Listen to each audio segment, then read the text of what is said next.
Mamangi video kharada aina Lakshmi Yantra Kuber Yantra ki ka same krena ko ado ngasi ki sina ko haidi Venus Yantra hai tare ko Venus Yantra sina kamaina work to ge hai kan se da relationship the obstacles lei ba hai tare ko relationship the obstacles lei ba hara kati khana ba chaina ba mo chana da ba khota ba do maina gum ba lei na ko haidi problem face to bo do hoje hai tare ko relationship hana ba plus Venus haira gadi luxury abundance prosperity sugumba mayam sinina ko haidi paisa su aduga relationship shu phanabagi damakta hai tare ko akoina sigi kaino se hai tare ko haidi chamana na hai tare koina box se ko box mapan se manina ko box mapan se maga aduda number ibiraga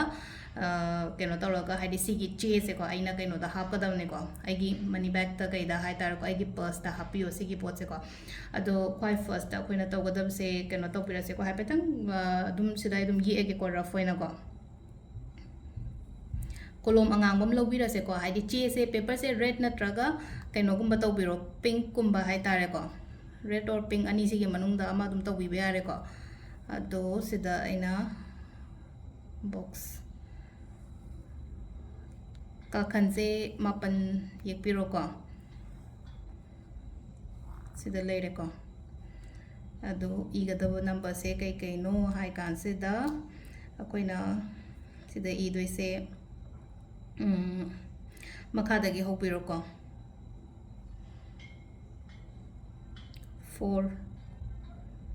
6 7 8 9 10 11 12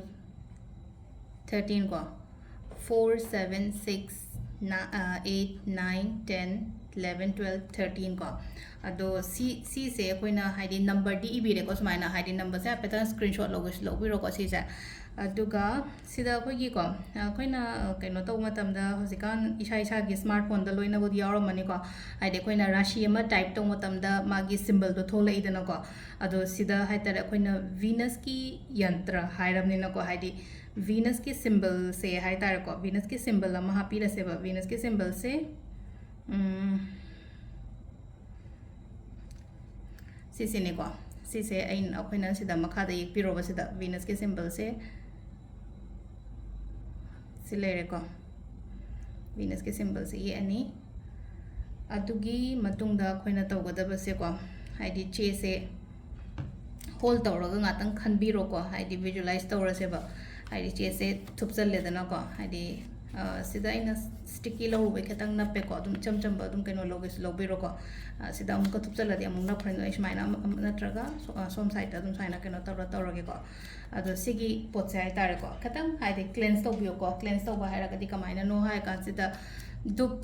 candle gumba tawraga hai tare ko haidi mathak ta hai tare koina smudging gumba tok tok pokho to laina ko ina han mamang da crystal daga haidi keno tawraga dup mathak ta hai dokhi budo adu maina chamana na hai tare ko sigi pot se ngatang aina wakhan do khallaga hai tare ko ai ko gi relation ibaini gi relationship oiro paisa nusha gi problem oiro hai de loina ma phare ko hai bagi atu gi wakhan da hai tare ko adu si tawbo loira matung da cleansing tawra matung da adum ai gi purse ta happy ba yare ko ai gi purse yaw sunu dum ai ga dum konara ga dum chatna bagi da makta ko ari chatho pokho to ko dum punaba ado sigi sida leire khoigi ngasi gi Venus Yantra se kamaina sem ga dabno haibdo ko si se sembiyo sum haidi haira ko yana ko relationship ki damakta haite ke kai tawba ya ge sum phanaba phatte ko ten ha makal budi me ama ma ha kre ko